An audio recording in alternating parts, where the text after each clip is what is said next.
Assalamualaikum warahmatullahi wabarakatuh. Apa kabar Bunda? Sehat dan bahagia selalu dan selamat menjalankan ibadah puasa.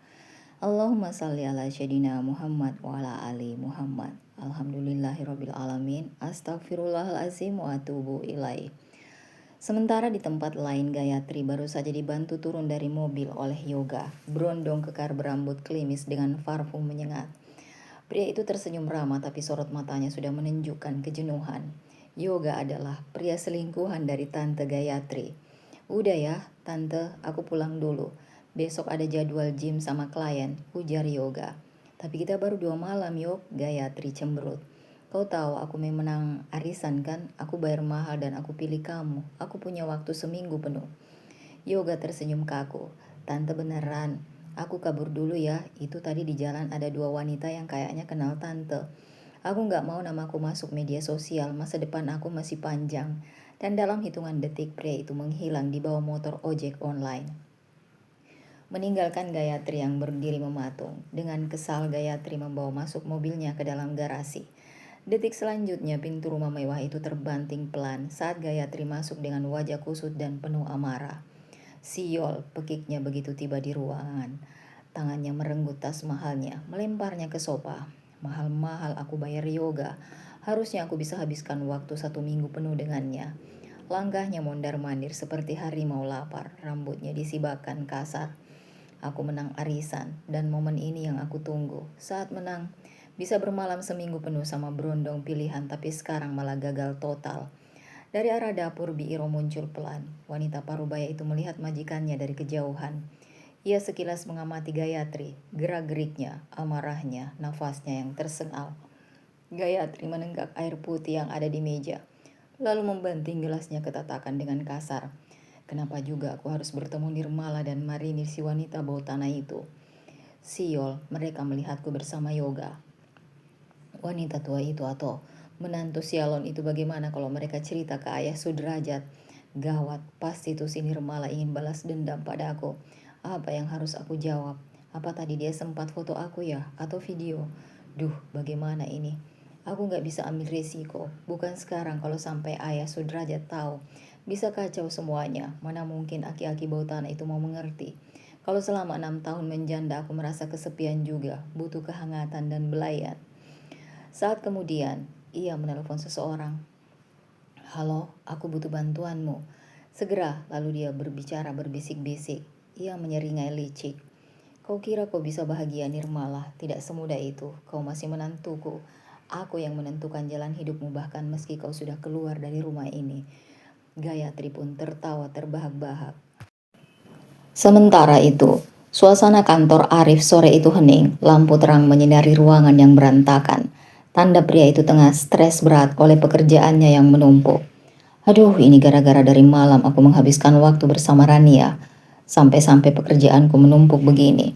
Di tangannya ponsel terus bergetar. Apalagi sini perempuan. Gak puas apa digempur berkali-kali. Masih ada telepon-telepon. Lalu tak lama pesan masuk dan terpampang jelas di layar. Mas, aku mau ngomong sesuatu yang penting, tapi tolong jangan panik dulu ya. Aku telat mas, dan aku curiga. Aku hamil. Kedua mata Arif melotot dan terus membaca ulang isi pesan itu. Dia kemudian mendesah berat. Gila, ini beneran mimpi buruk, gumamnya lirih. Pesan baru dari Rania. Mas, aku bener-bener takut. Tapi aku yakin ini anak mas. Kita sering bareng mas. Tolong jangan tinggalkan aku dalam keadaan kayak gini. Arif menutup matanya rapat, napasnya berat. Dia lalu mengetik balasan. Kamu yakin? Tes dulu deh, aku antar ke dokter besok ya. Aku udah tes barusan mas, 2 garis. Aku kasih lihat fotonya, maaf aku baru bilang sekarang. Tak lama satu foto dikirim, sebuah tes pack dengan 2 garis merah tegas. Arif membelalak. Astaga, dia bangkit dari kursi mondar-mandir memegang ponselnya. Seperti benda itu akan meledak, pikirannya tentang Sudrajat, Gayatri, Rania dan anak yang belum jelas membuat dadanya sesak. Dengan ragu Arif mengangkat. Halo. Di seberang sana suaranya dibuat parau, seolah ingin menangis. Mas gak marah kan? Aku juga kaget. Aku takut mas, malah makin jauh.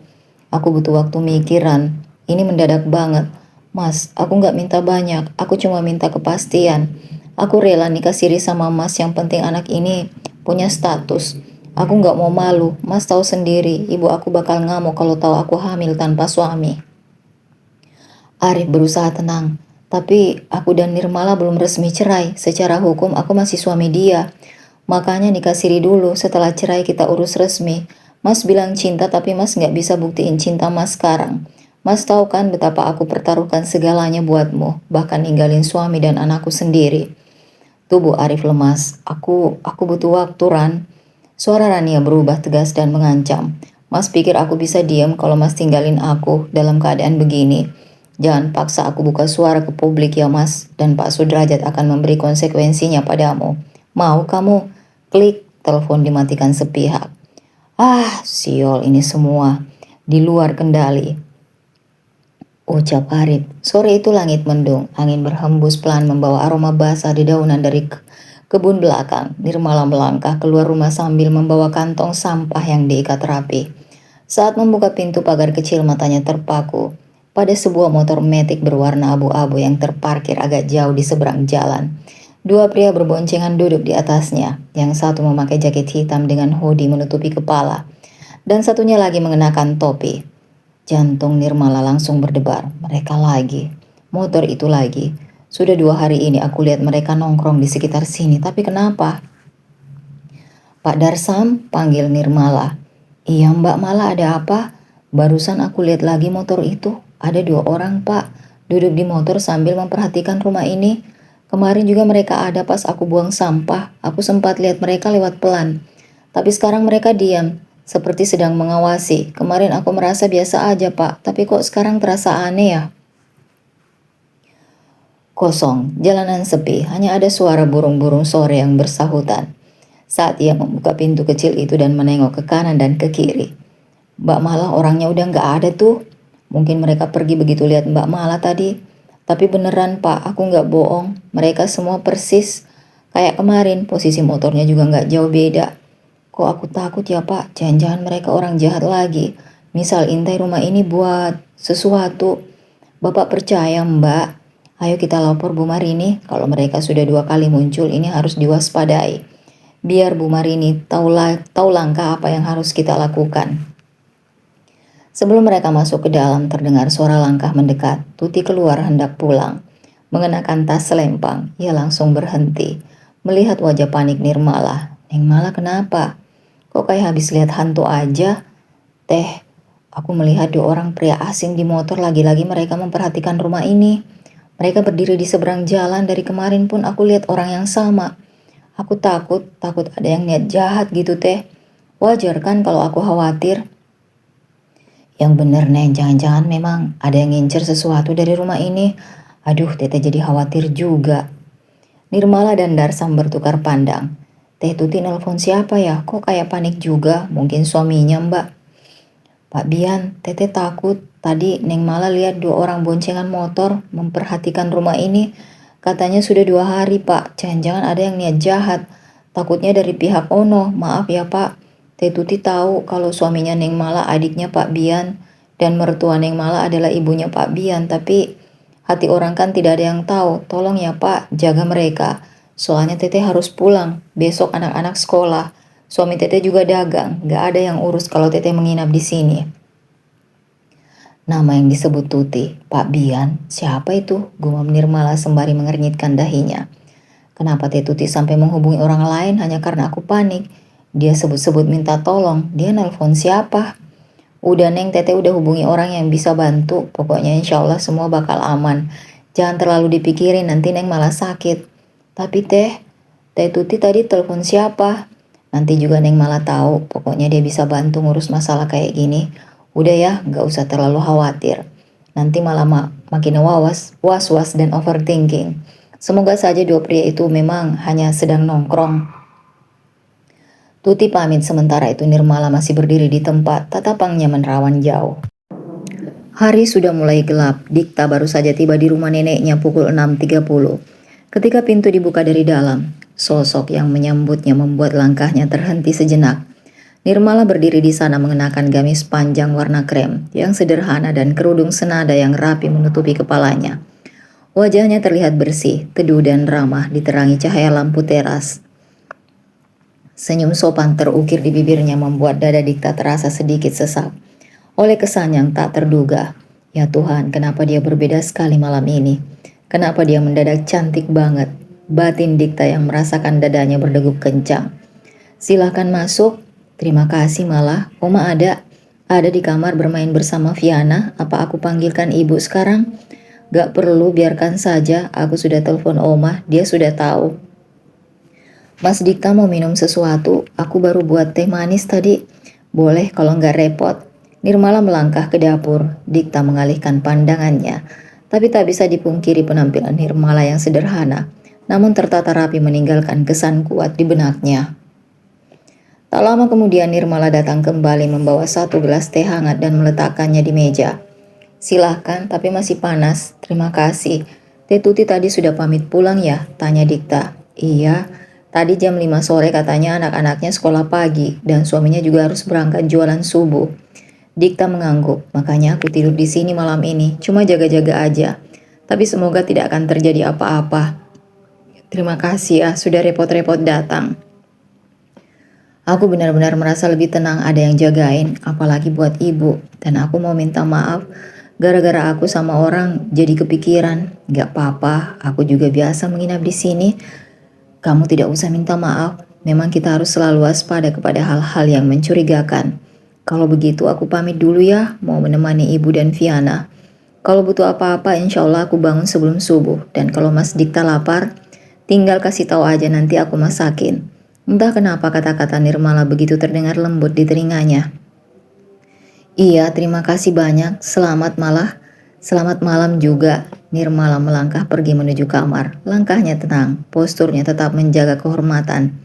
Dikta memandang sebentar lalu segera menundukkan pandangan. Ingat Dik, dia wanita yang terhormat dan dia masih istri orang. Jangan biarkan perasaan sesaat mengaburkan akal sehat. Apalagi dia wanita cem-ceman kakakmu. Dikta duduk di sofa ruang tamu dengan mata masih terbuka lebar. Tiba-tiba ponselnya bergetar. Nama papa muncul di layar. Halo Pak, Dikta maaf ganggu malam-malam. Mama kamu barusan dibawa ke IGD. Katanya sesak nafas, asam lambungnya naik. Innalillahi, parah gimana Pak? Barusan sempat gak sadarkan diri, sekarang masih ditangani. Sekarang Pak aku langsung ke sana. Rumah sakit Mustika Husada. Beberapa lampu luar dipadamkan dan dari lantai atas terdengar sayup suara pelan. Mungkin Nirmala.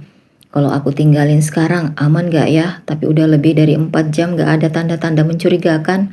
Pak Darsam juga masih berjaga di luar. Nirmala dan Oma sepertinya sudah tidur. Ia menghela napas panjang. Sebentar. Tak lama pintu terbuka. Nirmala muncul. Ada apa Mas Dikta? Aku harus ke rumah sakit Nirmala. Mama masuk IGD barusan. Papa yang nelpon. Ya Allah, semoga cepat membaik ya. Sakit apa? Terima kasih asam lambung, tapi aku merasa tidak enak harus ninggalin rumah ini. Tapi sejauh ini semuanya aman. Pak Darsam juga masih di luar. Aku juga sudah cek semua sudut rumah. Insya Allah kalian aman. Jangan khawatir Mas Dikta, aku dan ibu akan baik-baik aja insya Allah. Pergilah jenguk mamamu. Itu jauh lebih penting saat ini. Dikta menatap Nirmala sebentar. Dia masih istri orang dan kakakku menyukainya. Batinnya menegaskan, baik aku pamit ya. Iya, hati-hati. Dikta pun menuruni tangga, meninggalkan rumah neneknya yang tampak tenang. Jam kini sudah pukul 1.12 dini hari. Di kamar yang sunyi, Marini masih terjaga. Wajahnya pucat, matanya terbuka lebar. Nafasnya pelan tapi berat. Sejak Nirmala tadi sore menceritakan soal 2 orang pria misterius. Ia bahkan belum sempat benar-benar memejamkan mata, keningnya terus berkerut. Krek. Suara kecil terdengar dari luar kamar. Marini menegakkan badan. Apa itu? Suara itu seperti kayu lantai yang terinjak, tapi pelan, seolah sengaja disamarkan. Marini langsung duduk di atas ranjang. Mungkin hanya halusinasi saja kali ini. Tapi krek, suara itu lagi. Kali ini lebih dekat. Lebih jelas, tangan Marini gemetar saat meraih ponselnya di samping ranjang. Ia membuka pintu kamar dengan perlahan. Dia menengok ke arah kamar Nirmala, senyap. Kalau benar itu maling, aku harus lihat dulu, jangan sampai Nirmala dan Viana kenapa-napa. Takutnya bukan cuma maling. Suara jam dinding yang berdetak terdengar seperti dentuman bom. Ponsel di tangannya menggigil karena tubuh yang gemetar. Tuk, tuk, tuk, ada suara seperti langkah tergesa. Marini langsung berhenti. Nafasnya tercekat. Dan bruk, suara benda jatuh dari dapur membuat Marini refleks berbalik. Ya Allah, brak. Tubuh Marini jatuh menghantam anak tangga 2, 3 hingga ke bawah. Ponsel di tangannya terlempar. Kepala Marini membentur lantai marmer paling bawah dengan suara keras. Lalu hening, sangat hening. Tidak ada maling malam itu. Suara yang terdengar ternyata hanyalah talenan kayu yang jatuh karena posisinya tidak stabil. Angin dari jendela yang lupa ditutup menjadi penyebabnya. Namun ketakutan, tekanan batin, dan ketegangan yang terus-menerus mendera Marini. Sementara di kamar Nirmala terlonjak pelan dari tidurnya. Ia mendengar ada suara, jeritan kecil, nyaris seperti bisikan. Ia menoleh ke samping, Viana masih terlelap. Perlahan Nirmala bangkit, ia merapatkan jaket tipis yang tadi ia pakai tidur. Kenapa perasaanku gak enak ya? Ia melangkah keluar kamar. Langkah pertamanya terhenti saat ia melihat pintu kamar Marini terbuka. Loh, kenapa pintu kamar ibu terbuka? Ibu, ia masuk ke dalam kamar. Panik kini mulai menjalari dada Nirmala. Jangan-jangan beliau keluar kamar. Dengan langkah cepat namun hati-hati ia menyusuri lorong rumah. Dan saat ia sampai di ujung anak tangga, kakinya seakan menancap di lantai. Di bawah sana, di lantai dasar rumah ini Marini tergeletak. Tubuh rapuh wanita tua itu bersandar miring. Pada kaki tangga, baju tidur panjangnya terseret sedikit. Ya Allah, dia berlari turun, lututnya lemas. Ibu, ibu, astagfirullahalazim, ya Allah ibu. Nirmala menangis keras, air matanya mengalir. Tidak, ibu kenapa bisa begini ya Allah ibu. Marini tidak bergerak, tidak menjawab tapi nadinya masih ada. Kini wanita itu telah terbaring diam di kaki tangga, tanpa pertolongan. Pak Darsam, tolong, teriak Nirmala. Darsam yang ketiduran di kursi depan langsung terbangun. Ibu Marini kenapa? Innalillahi ya Allah ibu, kenapa begini? Ibu masih hidup mbak. Pak Darsam, aku tadi lihat pintu kamar ibu terbuka, aku cari dan dia udah di sini. Iya, kita harus hubungi rumah sakit dan juga keluarga beliau, cucu-cucunya. Iya Pak Darsam, tolong gendong ibu ke mobil, aku bawa Viana, kita harus cepat. Bukan karena perampok, bukan karena pembunuh, tapi karena ketakutan dan kekhawatiran yang perlahan menggerogoti ketenangan jiwa seorang wanita tua. Darsam nyaris menjatuhkan tubuh Marini saat mencoba mengangkatnya. Wanita tua itu terlalu lemah. Ibu kuat ya ibu, kita ke rumah sakit sekarang. Nirmala menutup luka di kepala Marini yang masih mengucur darah. Mobil melaju membelah malam. Ibu, nak, Nirmala sayang, jangan menangis. Bu, ya Allah, ibu sadar, ibu tolong tahan ya bu, sebentar lagi kita sampai. Maafkan ibu gak kuat dan ingat pesan ibu, kamu harus jadi wanita kuat meski sudah tidak ada ibu. Jangan bilang gitu bu, ibu gak boleh ngomong begitu, kita hampir sampai, ibu kuat ya, demi aku, demi Viana. Ibu sudah seperti ibu kandungku sendiri, tolong jangan tinggalkan aku bu, aku masih butuh sosok ibu di hidupku. Nirmala menggigit bibir. Bayangan dirinya dulu berlari di koridor rumah sakit dengan Aina, bayi mungilnya yang sekarat di pelukannya. Teriakan dokter yang menyuruhnya menunggu di luar. Ya Allah, jangan biarkan aku kehilangan lagi. Sampai kapan aku terus kehilangan orang yang aku sayangi? Ibu kandungku, ayah, Aina, dan sekarang. Jangan ibu, aku gak sanggup. Ibu jangan tidur, jangan pejamkan mata, aku mohon bu. Ibu, aku belum sempat bilang betapa aku sayang sama ibu. Aku bersyukur ibu sudah mau terima aku dan Viana di rumah ibu. Malah dia belum sempat Marini meneruskan, dia sudah tak sadarkan diri kembali. Tepat saat mobil berhenti mendadak di depan IGD, Darsam keluar dari dalam mobil berteriak minta bantuan. Ibu tolong bertahan. Dan saat Marini dibawa masuk ke UGD, Nirmala jatuh berlutut di depan ruang tunggu. Nirmala menangis di situ dalam diam. Suster mendekat, tolong tunggu di luar, kami sedang berusaha menangani pasiennya. Seketika matanya terpaku pada seseorang, Dikta berdiri di sana. Pria itu juga menoleh ke arahnya dengan raut kaget. Dikta, koridor rumah sakit malam itu masih riuh dengan langkah-langkah para perawat. Nirmala duduk gelisah, gadis kecil itu masih tertidur. Dikta berdiri di ujung koridor, andai aku tidak pergi tadi, andai aku tetap berjaga. Lalu suara roda kursi terdengar menggema. Kamu malah ya, suara wanita itu pelan namun penuh tekanan. Aku Ira, anaknya Ibu Marini, kita baru bertemu sekarang. Gimana ceritanya, kenapa ibu bisa sampai jatuh dari tangga begitu? Iya, kami ingin tahu bagaimana sebenarnya kejadiannya. Saya nggak tahu bu. Saya menemukannya sudah begitu. Ibu Marini sudah tergeletak di bawah tangga, berdarah. Saya nggak tahu bagaimana beliau bisa jatuh. Jelas tidak puas, Irawati menyipitkan mata. Pak Darsam, Bapak tahu apa yang terjadi? Kenapa bisa begini? Saya juga tidak tahu pasti, Bu. Tapi memang sebelumnya Mbak Nirmala cerita pada saya sudah 2 hari ini dia melihat 2 orang pria naik motor, memperhatikan rumah. Mungkin ibu jadi takut dan tidak bisa tidur. Tapi soal kejatuhannya saya benar-benar tidak tahu. Lalu malam itu tidak ada tanda-tanda mencurigakan. Nggak ada suara maling, pencuri, sesuatu. Tidak ada, Bu. Saya duduk di teras sampai hampir tengah malam. Rumah tenang, lingkungan juga aman. Bahkan saya sempat keliling patroli kecil-kecilan. Lalu tiba-tiba, jadi semua ini karena kamu ya? Suara Irawati melengking. Nirmala menoleh cepat, matanya membelalak. Kamu yang menakut-nakuti ibu ya? Kamu tahu ibu itu gampang panik, gampang mikir yang enggak-enggak. Ibu itu kalau udah kepikiran sesuatu bisa nggak tidur berhari-hari. Kamu pasti cerita hal aneh-aneh sampai ibu jadi takut sendiri, bentak Irawati. Irah, cukup, ini bukan waktunya. Enggak, aku harus tahu, jangan sampai ada orang luar yang sok jadi pahlawan padahal justru bikin celaka orang tuaku. Aku nggak bermaksud begitu, Bu. Saya cuma cerita pada ibu karena saya khawatir. Saya takut ada orang jahat. Saya nggak tahu ibu sampai kepikiran sejauh itu. Saya minta maaf. Saya benar-benar minta maaf. Dikta menggertakkan bibinya. Giginya dia ingin bicara tapi bibirnya seolah terkunci. Pandangannya berpindah ke arah Biantara yang ternyata berdiri tak jauh dari mereka. Di balik tembok lorong, menyaksikan semua dengan raut gelap. Biantara mengatupkan rahangnya, matanya menyala tajam menatap Irawati ibunya yang tanpa ampun menyalahkan Nirmala. Kau salah sasaran mama, batinnya, tapi dia tetap diam. Dia belum punya keberanian untuk maju.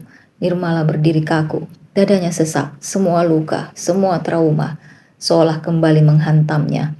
Ini bukan kali pertama dia disalahkan atas hal yang bahkan tak dia mengerti. Sama seperti dulu saat orang-orang menyalahkannya atas kematian bayinya. Dia hanya bisa menunduk dan memeluk Viana erat-erat. Nirmala masih berdiri terpaku. Bunda, tanya Viana polos, matanya masih mengantuk. Nirmala mencoba tersenyum tapi justru tangisnya makin pecah. Maafkan Bunda, maafin Bunda nak, Bunda nggak tahu harus gimana lagi. Irawati masih duduk di kursi roda menatap dingin ke arah Nirmala. Di matanya Nirmala adalah penyebab semua kekacauan ini. Kalau ibu sampai kenapa-napa kamu harus tanggung jawab, ini semua karena kamu. Kamu dan cerita-cerita anehmu. Dikta menunduk menyesal tak terkatakan. Sudah cukup, batinnya bergemuruh. Langkah kaki Biantara mulai maju dengan tekad membara siap melangkah mendekat dan membela Nirmala. Dia tak bisa lagi hanya berdiri menjadi penonton saat wanita itu dijadikan sasaran kemarahan. Tapi, cerit, pintu IGD terbuka keras. 2 perawat keluar tergesa-gesa, diikuti oleh seorang dokter muda. Siapa keluarga pasien Marini Kusuma? Saya anak kandungnya. Gimana keadaan ibu saya, Dok? Mohon maaf, Bu. Kami sudah berusaha semaksimal mungkin. Kami sudah lakukan CPR, transfusi juga sudah kami siapkan, tapi luka di kepala beliau cukup parah. Dan beliau mengalami pendarahan otak cukup serius. Jeder, Irawati menegang. Maksud Anda apa, Dok? Bu Marini sudah meninggal dunia. Ya Allah, jeritan Irawati pecah seketika. Enggak mungkin. Tadi katanya dia masih sadar waktu di bawah. Kenapa sekarang dia? Irawati menjerit, memegangi dada dan menangis tak terkendali. Ibu, Dikta membeku. Kenapa dia pergi? Kenapa dirinya tinggalin rumah? Sementara itu Nirmala tersungkur memeluk Viana. Ibu kenapa harus secepat ini? Ucapnya dengan suara serak. Tanpa pikir panjang lagi Biantara melangkah cepat, akhirnya maju, menuju Nirmala. Nirmala masih terduduk di lantai memeluk Viana erat-erat. Dia pasrah disalahkan. Langkah Biantara akhirnya sampai ke dekat Nirmala. Pria itu berjongkok, menatap wajah Nirmala yang kacau. Malah, udah, kamu gak salah, ini bukan salah kamu. Mas Biantara, Nirmala kaget melihat wajah itu. Ayo bangunlah. Biantara menganggukkan kepala, sorot matanya begitu tulus. Nirmala menggeleng lemah. Aku yang cerita soal orang mencurigakan itu ke ibu. Kalau aku diam saja mungkin beliau gak bakal parno, gak bakal keluar kamar, gak bakal jatuh. Aku yang salah. Bukan salah kamu dengerin aku. Jangan biarkan orang lain menyalahkan kamu untuk hal yang bahkan bukan kamu yang lakukan. Kamu tidak salah, justru kamu hanya berusaha menjaga dan waspada. Tiba-tiba suara kursi roda bergeser kasar. Apa baru kamu bilang barusan? Suara Irawati menusuk tajam ke udara. Kamu kenal perempuan ini, sejak kapan? Iya, kenal dia. Dia adalah mantan adik iparku. Dan aku bilang ini bukan salah Nirmala, Mah. Apa? Jadi dia menantu Gayatri? Kamu berani-berani sekali ya membela dia. Sejak kapan kamu bisa melawan aku, Bian? Oh, sejak kamu lebih memilih tinggal bersama Gayatri, iya. Sejak aku melihat seseorang disalahkan tanpa dasar. Sejak aku lihat mama memperlakukan orang yang bahkan udah bantu rawat Oma seperti penjahat. Dia yang bikin Oma mau mati ketakutan. Oma memang sering parno, memang gampang kepikiran, tapi dia yang datang bawa-bawa cerita aneh. Cukup, Mah. Kamu membentak Mama sekarang demi perempuan ini? Oh, apa jangan-jangan perempuan ini tinggal di rumah omamu karena kamu? Aku nggak membentak. Aku cuma lelah lihat Mama nyalahin orang lain. Mama bahkan nggak tahu apa yang sebenarnya terjadi. Kamu jatuh cinta sama perempuan itu ya? Makanya kamu berani melawan demi perempuan yang bahkan bukan siapa-siapamu lagi. Cukup, sudah cukup. Kamu juga mau bilang Mama sekarang? Aku nggak bela siapa-siapa, tapi kamu terlalu keras, Kak, balas Dikta. Kita baru aja kehilangan Oma, dan kamu malah memperkeruh semuanya. Dik, kamu lihat sendiri apa yang terjadi tadi. Mama terlalu keras sama Nirmala. Dia bahkan nggak dikasih kesempatan jelasin. Tapi bukan begini caranya, Mama lagi kehilangan ibunya sendiri. Mama juga lagi sakit. Dan kamu malah makin menghancurkan dia. Apa kamu lupa siapa yang merawat kamu waktu kecil? Ibumu tak peduli. Biantara terdiam sejenak. Aku nggak lupa, Dik, tapi bukan berarti aku tutup mata sama Mama berlaku nggak adil. Irawati terisak lagi. Aku sudah anggap kamu anakku sendiri, Bian. Bahkan lebih dari darahku sendiri. Tapi kamu malah lebih pilih perempuan yang bahkan belum jelas siapa dia. Nirmala yang sejak tadi hanya bisa mendengar, menunduk, akhirnya bersolar lirih. Maafkan aku, Bu, Pak, Mas Dikta, Mas Bian. Aku nggak bermaksud bikin semua ini jadi begini. Aku cuma takut. Waktu itu aku cuma cerita apa yang aku lihat. Handoko akhirnya bicara. Sudah, sekarang bukan waktunya saling menyalahkan. Ibu Marini udah pergi. Yang kita bisa lakukan sekarang cuma doakan dan hormati beliau. Irawati menunduk, masih menyeka air mata. Dalam diam Dikta menggenggam tangannya sendiri. Kenapa? Kenapa rasanya aku juga ikut terluka saat dia menangis? Keesokan paginya, langit abu-abu menyelimuti hari pemakaman Marini. Nirmala berdiri diam. Matanya sembab, wajahnya pucat. Irawati menangis terseduh di antara berdiri di samping mereka. Doa dan zikir berkumandang. Hingga akhirnya, permisi semuanya, Irawati membuka suara. Aku ingin bicara soal rumah ibu. Ibu Marini sudah tidak ada, rumah itu milik beliau dan sekarang aku sebagai anaknya yang sah berhak mengambil alih semua urusan rumah itu. Suara Irawati datar tapi tajam. Nirmala tidak menyela. Mulai hari ini aku minta kamu, Nirmala. Keluar dari rumah itu, bawalah anakmu. Aku tidak ingin kamu tinggal di sana lagi. Bu, suara Darsam lirih. Tak percaya, tapi Ibu Marini yang membawa Nirmala ke sana. Beliau yang mengizinkan. Ibuku sudah meninggal, Pak Darsam, dan aku sebagai anaknya berhak menentukan siapa yang tinggal di rumah beliau. Biantara maju beberapa langkah. Mama, jangan begini. Diam, Biantara. Kamu jangan ikut-ikutan membela dia. Apa kamu mau aku benar-benar anggap kamu bukan anakku? Baik, Bu. Nirmala menggigit bibir. Nyaris tak terdengar. Aku akan pergi. Aku tidak ingin membuat suasana makin keruh. Dikta melangkah cepat. Malah, kamu mau kemana? Aku saat ini belum tahu, Mas Dikta. Aku belum punya tempat lain, tapi aku akan pergi sekarang. Bunda, kita mau kemana? Tanya Viana. Kita cari tempat yang hangat, sayang. Di sini dingin ya. Biantara mengepalkan tangan. Ia menatap adiknya lalu ke arah Nirmala yang mulai melangkah pergi.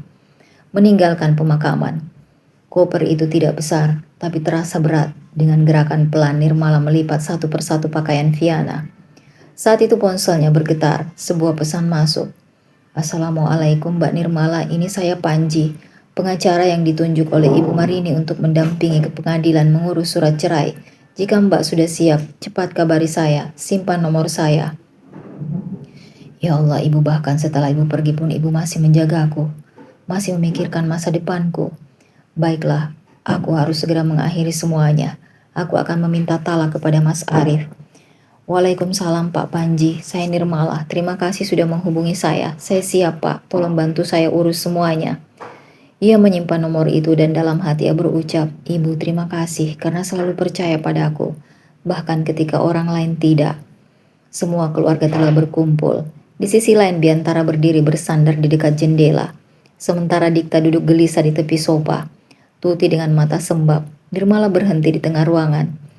Sebelum aku pergi, aku ingin pamit. Aku tahu keberadaanku di sini hanya membawa ketidaknyamanan. Dan aku tidak ingin menjadi beban siapapun lagi.